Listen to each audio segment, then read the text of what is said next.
ನೋಡಿ, ನಿನ್ನೆ ಬಹಳ ನೋವಾಗಿದೆ ನನಗೆ. ನಿಜವಾಗ್ಲೂ ಮಂತ್ರಿ ಸ್ಥಾನ ಸಿಗುತ್ತಂತ ನಿರೀಕ್ಷೆಯಲ್ಲಿದ್ದಂಥವರಿಗೆ ಬಹಳ ಇದು ಆಗಿ ನೋವಾಗಿ ನನ್ನ ಕಾರ್ಯಕರ್ತರು ಎಲ್ಲ ಹತ್ಕೊಂಡು ಊರಿಗೆ ಹೋಗಿದ್ದಾರೆ. ಆದರೆ ಏನ್ ಮಾಡಕ್ಕಾಗತ್ತೆ, ಇವತ್ತು ಪಕ್ಷ ಅಂತ ಬಂದಾಗ ನಾನು ರಾಜೀನಾಮೆ ಕೊಡಬೇಕಂತ ತೀರ್ಮಾನ ಮಾಡಿದಾಗ ಮಾನ್ಯ ಮುಖ್ಯಮಂತ್ರಿಗಳು ಕರೆದು ರಾತ್ರಿನೇ ಫೋನ್ ಮಾಡಿದ್ರು. ಯಾವುದೇ ನಿರ್ಧಾರ ತೆಗೆದುಕೊಳ್ಳಕ್ಕೆ ಹೋಗಬೇಡ, ನನ್ನ ಹತ್ರ ಬನ್ನಿ ಅಂತ ಹೇಳಿದ್ರು. ಬೆಳಿಗ್ಗೆ ಕರೆಸಿದ್ರು, ಮಾತಾಡಿದ್ದೀವಿ. ಪಕ್ಷಕ್ಕೋಸ್ಕರ, ಮಾನ್ಯ ಮುಖ್ಯಮಂತ್ರಿಗಳಿಗೋಸ್ಕರ, ಅವರಿಗೆ ಬೆಂಬಲವಾಗಿ ಮುಂದೆ ಬರುವಂತ ಚುನಾವಣಾ ನಿರ್ಧಾರಕ್ಕೋಸ್ಕರ ಪಕ್ಷದಲ್ಲಿ ಗೊಂದಲ ಆಗಬಾರದು ಅಂತ ದೃಷ್ಟಿ ಇಟ್ಕೊಂಡು ಅಧಿಕಾರ ಇಲ್ದೋದ್ರೂ ಪರವಾಗಿಲ್ಲ, ಮಾನ್ಯ ಮುಖ್ಯಮಂತ್ರಿಗಳ ಸಪೋರ್ಟ್ ಆಗಿ ನಿಲ್ಲಬೇಕಂತ ಹೇಳಿ ಇವತ್ತು ನಿರ್ಧಾರ ಮಾಡಿದ್ದೀನಿ.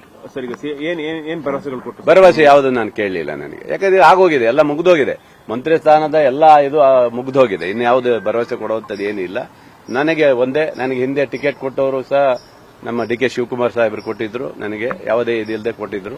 ಅವರ ಒಂದು ಪ್ರೀತಿಗೋಸ್ಕರ, ಇಲ್ಲ ನನಗೆ ಯಾವುದೇ ಅಧಿಕಾರ ಇಲ್ಲ ಅಂದ್ರೂ ಪರವಾಗಿಲ್ಲ, ನಿಮಗೋಸ್ಕರ ಇರ್ತೇನೆ, ನಿಮ್ಮ ಜೊತೆಗೆ ಇರ್ತೇನೆ ಅಂತ ಹೇಳಿ ಬಂದಿದೆ. ಒಂದು ಚರ್ಚೆ ಇತ್ತು ಸರ್, 2 ವರ್ಷ ಅವ್ರಿಗೆ 2 ವರ್ಷ ನಿಮ್ಗೆ ಎಲ್ಲ ಆಯ್ತಲ್ಲ, ಎಲ್ಲ ಇತ್ತು, ಎಲ್ಲ ಚರ್ಚೆ ಆಗಿ ಹಿಂದೆ ಇತ್ತು. ಹೌದು, ಹಿಂದೆ ಭರವಸೆ ಇತ್ತು. ಅಂದ್ರೆ ಮುಂದೆ ನಿಮಗೆಲ್ಲ ಅವಕಾಶ ಮಾಡಿಕೊಡ್ತೀವಿ ಅಂತ ಹೇಳಿದ್ರು. ಅವೆಲ್ಲ ನಿರಾಸೆ ಆಗಿದೆ. ಬಿಡಿ, ಏನು ಮಾಡ್ಲಿಕ್ಕೆ ಆಗೋದಿಲ್ಲ. ಪ್ರಬಲವಾಗಿ ಬೇರೆ ಬೇರೆ ವಿಚಾರದಲ್ಲಿ ಏನೇನೋ ಆಗಿ ನಡೆದಿದೆ, ಅವೆಲ್ಲ ಹೇಳಕ್ ಹೋಗೋದು ಬೇಡ. ನಾವು ಯಾಕಂದ್ರೆ ಸಾಮಾನ್ಯ ವರ್ಗದಲ್ಲಿ ಬಂದು, ಒಬ್ಬ ಹಿಂದುಳಿದ ವರ್ಗದಲ್ಲಿ ಬಂದಂತವನು ನನಗೆ ಅಷ್ಟು ದೊಡ್ಡ ಮಟ್ಟದಲ್ಲಿ ನಮಗೆ ಯಾರನ್ನು ಭೇಟಿ ಮಾಡುವ ಸಿದ್ದರಾಮಯ್ಯ ಸಾಹೇಬ್ರನ್ನು ಕೇಳಿದ್ವಿ. ಪಾಪ ಅವ್ರ ಕಡೆಯವರಿಗೆ ಆಧಾರವಾಗಿ ಇಟ್ಕೊಂಡು ಕೊಟ್ಟಿದ್ದಾರೆ. ಬಿಟ್ರೆ ನಮ್ಗೇನು ಅಷ್ಟೊಂದು ಸರಿಯಾಗಿ ನೋಡ್ಕೊಂಡಿಲ್ಲ. ನಮಗೆ ರಾಜೀನಾಮೆ ಕೊಡ್ತೀವಿ ಅಂತಿದ್ದಾರೆ. ನಾನು ಎಲ್ಲರಿಗೂ ಹೇಳ್ತಾ ಇದ್ದೀನಿ, ದಯವಿಟ್ಟು ಬಹಳ ಜನ ಬೆಳಗ್ಗೆಯಿಂದ ಹತ್ಕೊಂಡು ಫೋನ್ ಮಾಡಿದ್ದಾರೆ. ಎಲ್ಲರಿಗೂ ಹೇಳ್ತಾ ಇದ್ದೇನೆ, ಯಾರು ರಾಜೀನಾಮೆ ಕೊಡಬೇಡಿ.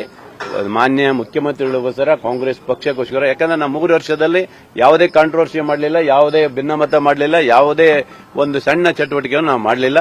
ಅದಕ್ಕೋಸ್ಕರ ಪಕ್ಷಕ್ಕಾಗಿ, ಪಕ್ಷ ನಿಷ್ಠೆಗೋಸ್ಕರ ಮಾನ್ಯ ಮುಖ್ಯಮಂತ್ರಿಗಳು ಏನು ಹೇಳಿದ್ದಾರೆ ಅವರಿಗೋಸ್ಕರ ನಾನು ನಿಷ್ಠೆಯಿಂದ ಪಕ್ಷದಲ್ಲಿ ಇರ್ತೇನೆ ಅಷ್ಟೇ. ಇಲ್ಲ, ಬಹಳ ಜನ ನೋವಾಗಿದೆ, ಸಹಜ. ಬಹಳ ಜನ ಯಾಕಂದ್ರೆ 4-5 ಟೈಮ್ ಗೆದ್ದಂತವ್ರು ಬಹಳ ಜನ ಇವತ್ತು ನಿರಾಸರಾಗಿದ್ದಾರೆ, ಇಲ್ಲ ಅಂತಿಲ್ಲ.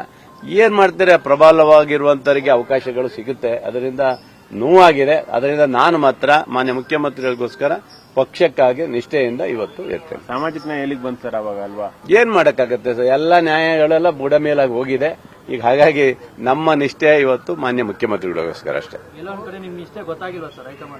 ಎಲ್ಲ ಗೊತ್ತಿತ್ತು, ಪಾಪ ಲಾಸ್ಟ್ ಹಂತದಲ್ಲಿ ಏನೋ ಮಿಸ್ ಆಗಿದೆ. ಇರ್ಲಿ, ನಾ ಯಾವ ಹೈಕಮಾಂಡ್ ಮೇಲೂ ದೂರ ಮಾಡೋದಿಲ್ಲ, ಯಾರ ವ್ಯಕ್ತಿ ಮೇಲೂ ದೂರ ಮಾಡೋದಿಲ್ಲ. ನಾನು ನೋವಾಗಿತ್ತು, ರಾಜೀನಾಮೆ ಕೊಡಬೇಕಂತ ಇತ್ತು.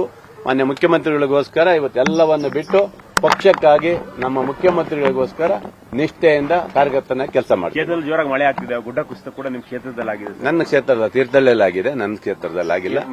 ಮಳೆ ಚೆನ್ನಾಗಿದೆ, ಏನು ಸಮಸ್ಯೆ ಇಲ್ಲ.